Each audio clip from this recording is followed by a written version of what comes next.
Rob Ash Show with your host, Mick Trier, and Drake University head football coach, Rob Ash.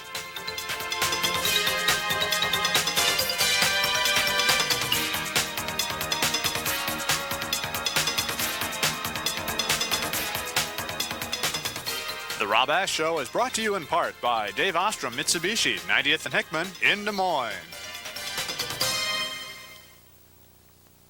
Hi, everyone, and welcome to the Rob Ash Show. I'm Mick Trier, along with Drake football coach Rob Ash. And, Coach, you took your club on the road last week to Dayton, Ohio, and took on the Flyers. Of course, always a tough team to play. You know they're always ready, with the Bulldogs ready to go.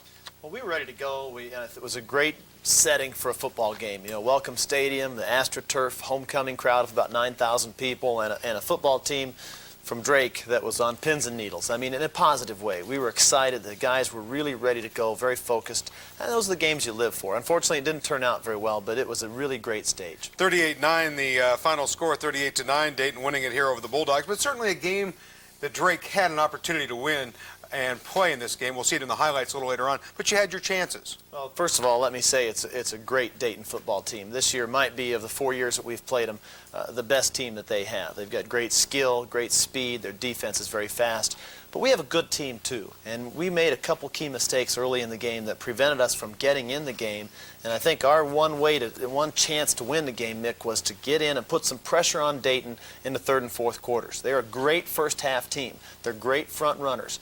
And we needed to make some pressure on them, and we just couldn't quite get that accomplished. For the folks that don't know it, of course, Drake was working without their quarterback, Jamie D'Angelo, who kind of came up with a freak injury last week and didn't make the trip for you. Explain what happened. Well, Jamie doesn't have any luck at all unless it's bad luck, it seems. You know, he's been injury prone. He's had some problems in the past, but this one was the most freaky of all. He was walking down a set of steps on Wednesday evening. Wasn't even at football practice, back at the frat house, and he twisted his ankle. And not just a normal sprain. This is a terrible injury, very, very bad sprain of the ankle, and he could be out for the entire season. And nobody more disappointed than Jamie is. He was having a great year for us. He had stayed healthy in 5 football games, and to have a freak thing like this probably end his season, it was very devastating. You moved into a kid by the name of Roy Fletcher, and I'm going to tell the folks that this kid is going to be good. Before he leaves Drake, this kid is really going to be a good quarterback. He threw 5 or 6 passes there, and it was doing good for you. He did fumble the first one for you. He's a little nervous, but he's going to be a good quarterback for you. Roy Fletcher is going to be a great quarterback for Drake University. He's got a great arm, and he knows football, and he runs the offense extremely well.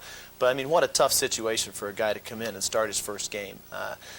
All these people, he's got to take the first snap, and he didn't get it done. He's fumbled the very first snap, and Dayton recovered. But we held him to a field goal. It was kind of a boost for our football team. Roy came back out and hit 5 of his first 6 passes, like you said, and I thought played a very respectable game. He's going to get some valuable experience. He's a redshirt freshman. This was his first start since high school, and, the next 3 or 4 games, he'll get some good experience under his belt. He'll do okay. You were also without Mike Stanfield. Did it hurt you later on in the game not having these guys?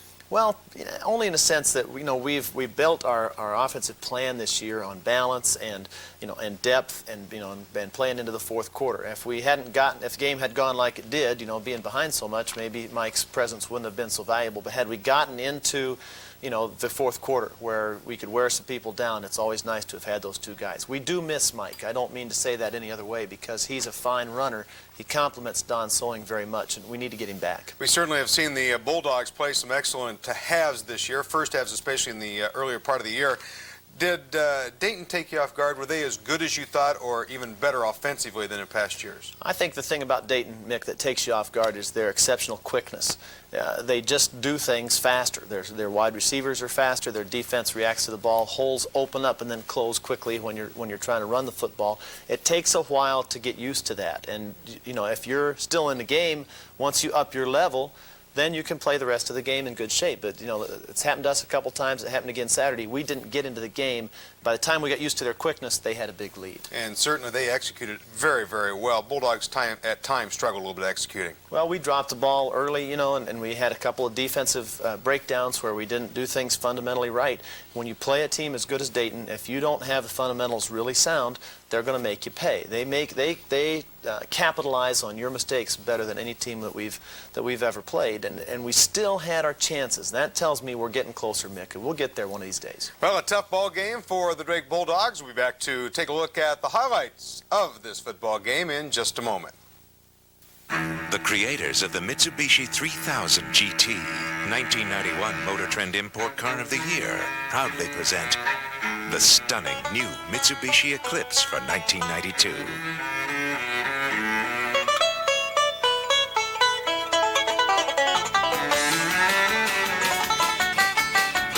Because nothing livens up a family like a little sibling rivalry. The Eclipse from Mitsubishi. The word is getting around. Hi, this is Tom Baldwin, owner of Home Team Pizza. That's the only place you can get Des Moines Super Large or Large, that fantastic 16-inch pizza. You already know we make our dough every day from scratch, and so it's the freshest anywhere. And you already know we guarantee delivery in 30 minutes or you get your pizza free. But believe it or not, there's still some people that don't know that our larger large pizza with single topping is only $7.99, and it's absolutely delicious. So call Home Team Pizza right now for your larger large. To make a great Sunday brunch, start with a great view. Add something colorful and healthy. And don't forget to add something a little sinful. Add something steamy and delicious and really pile it on. Then make sure you add the right stuff, like good friends. Sunday morning at the Capitol View Dining Room. Brunch at the Best Western Starlight Village downtown once, and you'll be back for more. Welcome back to the Rob Ash Show. Coach, as we mentioned, Dayton, a very, very tough place to play. They get about 7,000, 8,000, 9,000 people there, and it's got the AstroTurf. It's kind of a great scene to watch college football. It's a great place to play. It's somewhat intimidating, I guess, the first time you go, but we had some guys who had played Dayton 4 times, 3 of them at Dayton, and our upperclassmen in particular were ready to go. It fired them up instead of making them nervous, I think. Well, let's watch the highlights of this football game. I think you'll enjoy it here. It is on the AstroTurf here. This is the very first play of the football game, and Roy Fletcher, you see him kind of backing out of there. He was nervous, and he fumbled the snap from center. Dayton's linebacker, Hill, came up and made the fumble recovery, so Dayton got the ball inside the 20. A very, very discouraging start. We had talked all week about not making the turnovers, but we did anyway. Defense makes a nice stop, though, here. You can hardly see it there. We had the game taped by a Dayton cameraman, and sort of missed that first play there, but we made the sack on Steve Keller. Then on third down, Greg Gerlach stripped the ball away from this tight end. He really almost had the touchdown, but Greg made a nice play, so they brought their field goal kicker in, who's outstanding. Duvik made the field goal, and Dayton had a 3-0 lead. We got the ball back and got things going again. After that good stop by the defense, here's our second play of the game, Don Sewing off tackle. That was the play we were going to run the first time and never got a chance. But we got a good gain, and then here's Roy Fletcher's first pass as a starting quarterback, and a quick bullet there out to Jeff Creel. So we got a first down, the first time we had the ball. We did have to punt it down to Dayton, but, we got ourselves sort of untracked. Dayton tried to run the perimeter against us with tosses and outside plays, and we did a good job stopping their running game, especially early in the game. Here's a big sack by Matt Garvis. Great job. We fooled him on the blitz, and we were able to drop Keller for a big loss. But then they came up with this pinpoint pass right in between, over our linebacker and in front of the free safety to their tailback out of the backfield. A key play for Dayton, which allowed them to get going. And then here's the same tailback, Judd Mintz, and that's Steve Tenold. I hate to tell you that he ran through there. And if a guy can run through a Steve Tenold tackle, he's a quality running back. That's just what Mintz did. He was able to get through. Here's Keller on the outside, but Matt Garvis, who played an exceptional game, another redshirt freshman for us, like Fletcher is, making a tackle on Keller. Here's the option, and we did a nice job tackling Keller from behind. That was Todd Sauer. So we got down to a 3rd and goal situation here. Keller with a play fake, and he lost a pass in the very back corner of the end zone, or back edge of the end zone, to Sean Taylor for the touchdown. We made Dayton work exceptionally hard for their field goal and for this touchdown. The defense is really playing pretty well, but give Dayton credit, they got 10 points on the board. Here's a nice play fake by Roy Fletcher, and you can see that good arm he has, throwing on the run to Chad Briley for a first down. Fletcher, as I said, hit 5 of his first 6 passes. We still managed to, we kept having to get stalled, though. We made bad plays and had to punt away. You can see our defense, though, great job here on 2nd and short. Dayton fumbled the football and gave us our first good opportunity of the game. On first down, Roy makes a play fake. He's going to throw the ball. This is a dart to Jeff Creel over the middle. On first down, got us a good gain. And so we're moving now almost down to the 20-yard line. Hand off to Cortez Hull, good hole. Free safety comes up and makes a very physical tackle on Cortez, but we got the first down and we're able to keep this thing moving. Here's another play to Cortez. Good break there, getting out of the traffic, finding the cutback lane, and getting us a 1st and goal inside the 10. Crucial series for us now. Here's Cortez moving up on that play. There was a hole to the outside. He could have taken that ball outside, I think, maybe for the touchdown, but he knifed inside, and we threw an incomplete pass on 3rd down, and we settled for a Bill Willer's field goal. 10-3. I wish we could have got the touchdown there to make it 10-7. We had a little crease to the outside, and when we get more experience there, I think these guys will find these holes just a little bit better, but they're very talented, and they're doing a good job for us. There's Matt Garvis and Steve Tenold stopping Dayton on the sweep. Here's Joe Bianchi coming from behind to stop Steve Keller on the option. We've just gotten fired up because of their fumble. Here's Garvis on the pressure. Steve Tenold causing Keller to throw the ball away. And, who's the receiver? But, I was gonna ask. And here's a big play. This is a fake in the line. Cortez doesn't have the ball, but everybody, including the Dayton cameraman, thinks he does. And now they're going to go down. You'll see Jeff Creel back here. Roy Fletcher kept that football and threw it down the field to Jeff. And it was a big play for us. Unfortunately, Jeff had to wait for the ball, and we were unable to make a touchdown out of it, which is what we should have had. So on 3rd down and 10, we threw the incomplete pass and had to punt away. Another big opportunity that we weren't able to capitalize on. Now Dayton on a big play, throwing the ball on play action. Sean Taylor gets inside, Mark Simon there, and then watch a trap up the middle here by the fullback. Great blocking up front, and they power in for a touchdown. What could have been 14-10 Drake lead is now 17-3 lead for Dayton, and that was disappointing. Now there's only a minute or so left in the first half. On 3rd down and long, Fletcher throws a beautiful long pass. Chad Briley was open, but they're underneath coverage man. Number 78, a defensive end, ran 40 yards down the field, made a great leaping interception to prevent us from getting another chance to score. Now give Dayton credit. They managed the clock extremely well here right before the halftime for what proves to be a clinching touchdown. We got a little out ball, and Fletcher runs. Now watch this play. He fumbled. The ball's on the ground. Their guy picks it up. He fumbles. The ball's still loose. We fall on it, but it squirts away. Dayton gets the ball back and a 1st down. Now watch again as Keller comes out. Here, Todd Sauer makes him fumble. Their guy picks it up but fumbles. We dive on it right there, and then somebody from their team pulls it out of our arms, and it gives them a 1st down. That was a key play. If we got the ball back right there, we could have stopped them at 17-3 before the half, and at least get ourselves into a situation where we could got the 2 touchdowns, we could come back. Instead, they come out with a play-action pass, and they hit one of their other good receivers, Dan Wheeler. And look at this tiptoe and speed into the end zone to make it 24-3 with just 30 seconds left in the 2nd quarter. That was a great play by Dayton, great speed. You can see their speed. Those 2 guys, number 1 and number 4, that's about what they run, 4.1 in the 40, looks like it on that AstroTurf. So it was 24-3, it was very tough at halftime. We did come back in the 4th quarter. Here's some segments from a drive that we had. There's a pass from Fletcher to Sean Diggs. Both teams, got a little conservative here in the 2nd half. We were trying not to make any big mistakes, and Dayton was trying not to give us any great opportunities to come back. So Fletcher took us on a drive here, a couple passes. Here's Matt Conlon, who's a freshman. Nice run, good pad level there, getting down low and getting some extra yardage. We've had the ball here for about 12 plays in a row on this drive. Good play fake by Roy Fletcher out on the corner, getting a good gain, trying to knock those big linemen over there. He's going to have to learn to step out of bounds. Here's another run by Matt Conlon. Good break, he bounces off a tackle, good power there, getting the ball down inside the 10. We got 1st and goal, little play fake. Matt Conlon with a great fake. Fletcher has the ball. Jeff Creel turned number 11 completely around and got us a touchdown. So that was very satisfying to see Fletcher be able to take us down and get a touchdown. Matt Conlon got some good runs. We got some good experience in the 2nd half. But the game was decided in that 2nd quarter where we had 2 opportunities to get the touchdowns and just couldn't get it done.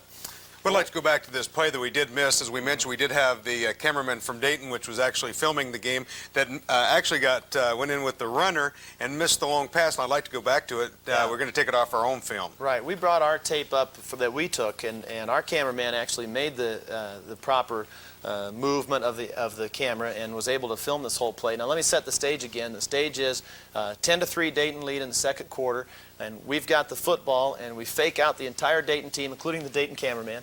And Jeff Creel was 20 yards behind the rest of the Dayton team. If we could have got the ball to him at that point and tied the game up 10-10, an 80-yard touchdown pass, I really think it would have got us back in the game. And I'm not saying it was a bad play by anybody's part, not trying to blame any people, but just a missed opportunity. So let's take a look at that play one more time. Here's the situation.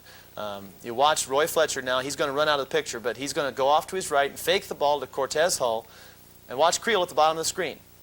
He turns and runs away, and that's all the Dayton defenders. Now look how open he is. He is lonesome back there behind those Dayton defenders, but they were able to come up and get to him. And I really feel if we could have gotten ourselves into that situation there, gotten the touchdown, it could have put us back in the game. It's time now for our Christopher's Restaurant Scoreboard Show, a tradition in Des Moines for 30 years. Christopher's Restaurant, with fresh pastas, aged Iowa beef, and fresh seafood. Its lounge is a great place to have a pizza and watch the game or the Rob Ash Show. We took a look at the statistics here. We scaled them down a little bit so they'd be easier to read.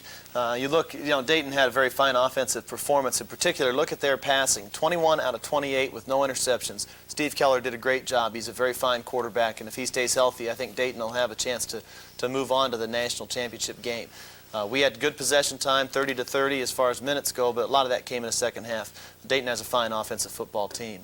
Our individual leaders, Greg Gerlach made a lot of tackles from his free safety position. Joe Bianchi had a good game for us. Our rushing leaders, Don Sowing was a workman. He did a really good job running the football, a lot from a one-back set. Matt Conlon came in, did a good job in the fourth quarter.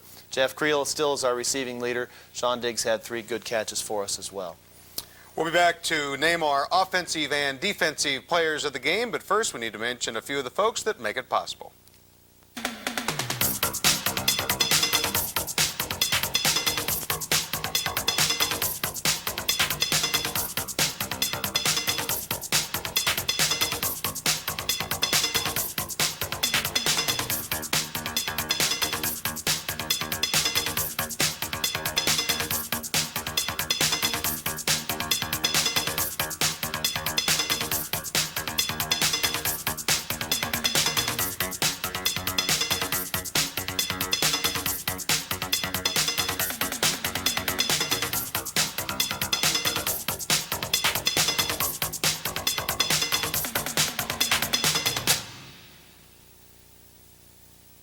Our Drake football team uses a lot of option routes in our wide-open pass game. We like them because they work. Another option that can work for you is to stay at a Knapp Hotel property in Des Moines. The Savory, Valley West Inn, Travelodge North, and the Drake Inn. So whether you're coming to Des Moines for a Drake football weekend, business, or a quiet getaway, you'll pick a winner with Knapp Hotel Properties. For more information, call 1-800-798-2151 and enjoy the Knapp Hotel experience. And welcome back to the Rob Ash Show. Coach, it's time to name our Dave Oster Mitsubishi players of the game, and even in a loss, I think a lot of your players really played hard in this football game. Our veteran players had good games, Mick. The guys that had played Dayton 3 or 4 years, they've lost their intimidation for Dayton, and our upperclassmen had exceptionally good games. And offensively and defensively? Our player of the week on offense is Jeff Creel. Jeff, a fifth-year senior, did an excellent job, had the big catch for us that we highlighted, and also the touchdown. Several other good catches. Very calm, very, good presence on the field the whole day, and another excellent game. He's having a great year for us. We're certainly glad he's around. Greg Gerlach, another upperclassman, senior, played for 3 years, had an excellent game at free safety, was a good tackler, was not playing scared out there, did a nice job. Just a very physical, good football game for us, and Greg's had an excellent year too. So, we're happy with those upperclassmen. A lot of guys played their hearts out in this game. Let's move on to our home team pizza player interview, and today we have Donald Bowman. Yeah, Don Bowman is a tight end for us. Don's one of the fine students on our football team, a very hard-working football player, has stayed with this program for all 4 years that I've been in the program, and he's been a great person to have on our team. Don is the kind of young man every coach loves to have on a team because he always works hard, never complains, does all the right things, and we're glad to have his comments on the show today. The Rob Ash Player Profile is brought to you by Home Team Pizza.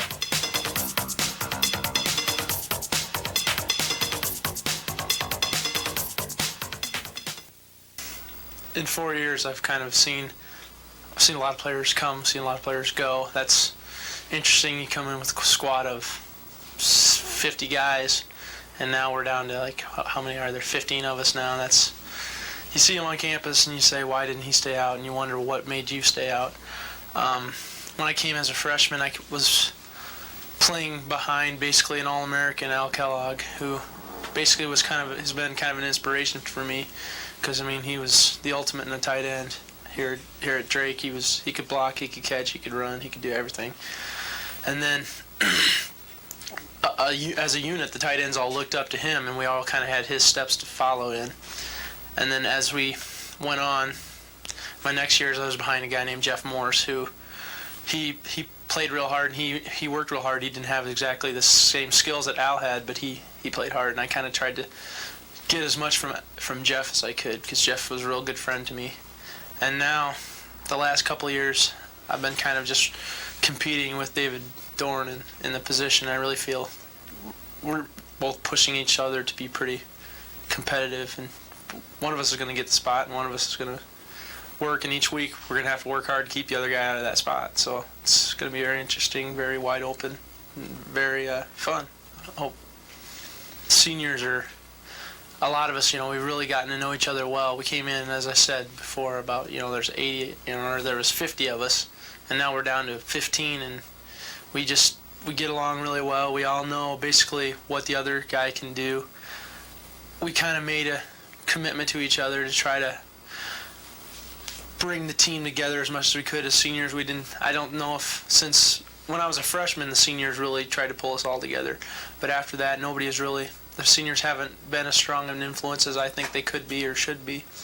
And hopefully, we as a group of seniors have tried to pull everybody together a little better this year. And there's a lot of starters, and that helps when there's a lot of starters up there competing and showing the freshmen how it should be done, how it will be done. I think the team really gets motivated by the schedule that we play. We all go out and buy those college football preview things, and we see 4 of the teams we play are top Division 20. And that in Dayton, you have to get up for Dayton. They're nationally recognized. Everybody knows about Dayton, and that we get a chance to go out and try to knock them off, and knock teams off like Milliken and Augustana was really gets us motivated each week. I came in, I wanted to be a pharmacist. That's one of the major reasons I chose Drake, because of the pharmacy department. It's a real strong department.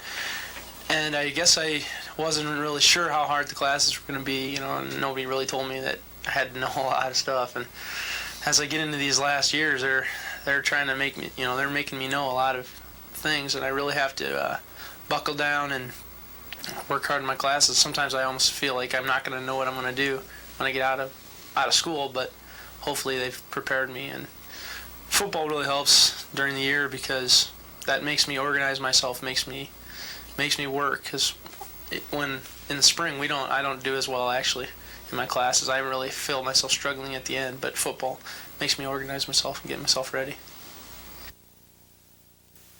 The creators of the Mitsubishi 3000 GT, 1991 Motor Trend Import Car of the Year, proudly present the stunning new Mitsubishi Eclipse for 1992.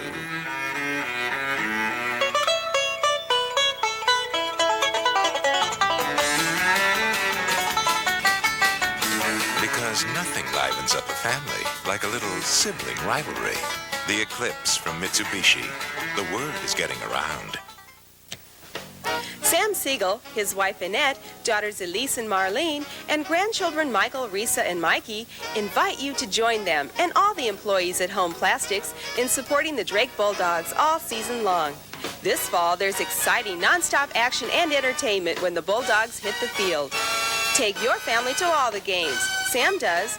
There are 2 names Des Moines can count on: Home Plastics and Drake University.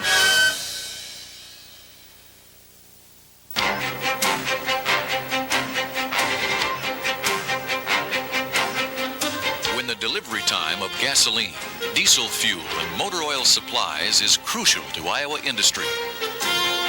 Timely personal service and quality Conoco products at an affordable price that service professionals and their customers can depend on. Parker Oil Company of Des Moines, Iowa.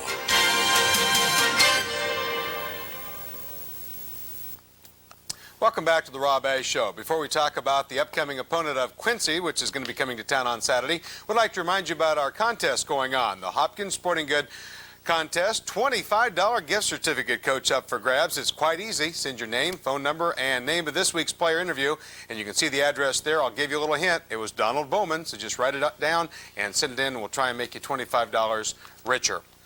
Coach, the Drake Bulldogs, time to regroup after a game over on the road to Dayton, but it's back home against Quincy. Time to get things going on the right foot here. I'm glad we're coming back to the stadium, Mick, for a lot of reasons. It's you know, a letdown, obviously, to come back off the Dayton game. It's a great place to play, the plane trip and everything else, and it's nice to come back to our stadium. We play well. We're undefeated at home. We got to get back on track. I guess the kids still have some goals they need to reach this year. They're 3-2-1 at this point with 4 games remaining. Well, obviously, you always count the rest of the games on your schedule as wins and see how well you can finish. And we look at that, we see we can be 7-2-1 if we won our last 4 games, and that would make us have the best Division III record in the Division III era here at Drake. And that's one of the goals our team set. It's a tough road to hoe because we have to win each of the 4 games, and of course you can't win 4 unless you win the first one, but that's what our target is now. Let's talk about this team. Quincy brings in a 2-4 record. They've lost 2 here in a row now. Tell me about them. They're a very high-powered, offensive, wild, crazy kind of football team. They're interesting to watch on tape. Their last 2 games they played, they lost 40-28, and then last Saturday 50-49. So they play some wide-open football. They've allowed a lot of yards, but they've scored a lot of points, and it's the kind of game you have to be careful about because they could put a lot of scores on in a hurry. Well, taking a look at the Bulldogs now, you're going to be without the quarterback, Jamie D'Angelo, and will Mike Stanfield return this Saturday? Mike Stanfield is still doubtful. That rhymes with Stanfield. But we're going to be looking for him to try to come back as soon as possible, but probably not for the Quincy game. So we've got to hope Don Sewing can be the Iron Man for 1 more week. As far as Jamie's concerned, he's probably out for the duration of the year, and we're hoping that Roy Fletcher can bank on the Dayton experience and start to come into his own as a quarterback. He certainly has the tools, and being back home will help. He'll be more comfortable this game. If he gets a good game, that'll be very good. We talked about Fletcher a little bit earlier, and certainly you had to kind of throw him into action last week, and certainly you would like to have seen him get a few more games, a few more plays underneath his belt. But no time like the present, I guess, and this is going to be an experience for him, and it's going to be nice getting him a win. Roy will do a good job for us. It was a tough orientation last week, but that's behind us now. He's just got to focus on Quincy, forget about last week, just go play the kind of football he can play, and he's a good player. He'll do a good job. Interestingly enough, last week against Dayton, it seemed like you're a little more conservative than not. Did you feel that way? Is it going to be a little more back to the wide-open type offense? I think when you try to play a wide-open game against Dayton, you run the risk of just turning the ball over. They're very conservative on defense. They play with great depth. They keep their secondary deep. They play the underneath players very deep. And so if you try to throw the ball down the field, you're likely to throw interceptions. And we actually tried it a couple times and got intercepted twice. How you have to be aggressive against them is on play action. And on the one play we replayed, you saw that we did get behind them with the play action. A lot of times we don't get a chance to talk a lot about defense or specialty teams, but the Bulldogs have been doing those well this year. Well, Chad Briley leads the nation in kickoff returns, and Dayton challenged him. They have a great kicker. He put it in the end zone every time, but Chad ran it out just about every time. Cortez Hull ran one, and Damon Taylor got one, but Chad had some good returns. And, we're just used to him breaking one for a touchdown every game. That's pretty tough to do, but he's an exciting player, has done a great job for us. We made a field goal, 1 for 1 on our field goals, and I think our special teams have been a real positive thing. Should be an exciting football game. Well, this one's going to be a high-scoring affair, I predict. I'm not into that kind of thing, but, as far as the naming the scores or whatever, but I think this will be a high-scoring game. Hopefully we'll be on top. Drake and Quincy this Saturday, and we'll look at it again next week on The Rob A. Show.